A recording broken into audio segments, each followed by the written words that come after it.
అమెరికాలో అత్యంత విద్యాధికమైన మతవర్గం హిందువులంట.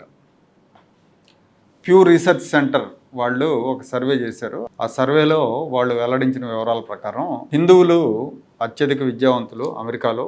హిందువుల తర్వాత స్థానంలో యూదులు ఉన్నారు. అమెరికాలో వివిధ మతాల స్థితిగతుల మీద 2023-24లో ఈ సర్వే నిర్వహించారు. అమెరికాలో నివసిస్తున్న ప్రతి 10 మంది హిందువుల్లో 7 పట్టభద్రులు, అంటే 70% మంది పట్టభద్రులు. యూదుల్లో 65% మంది పట్టభద్రులు ఉన్నారు.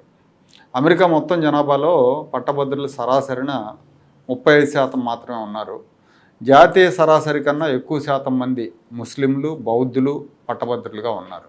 ఇవాంజలికల్, ప్రొటెస్టెంట్లు, క్యాథలిక్కులు జాతీయ సరాసరి కన్నా తక్కువ సంఖ్యలో పట్టభద్రులుగా ఉన్నారు. హిందువులు, ముస్లింలు, బౌద్ధుల్లో ఎక్కువ మంది ఉన్నత విద్యాభ్యాసం కోసం అమెరికాకు వెళ్తున్నారు కాబట్టి వాళ్ళలో పట్టభద్రుల సంఖ్య సహజంగానే ఎక్కువగా ఉన్నట్టు సర్వే పేర్కొంది.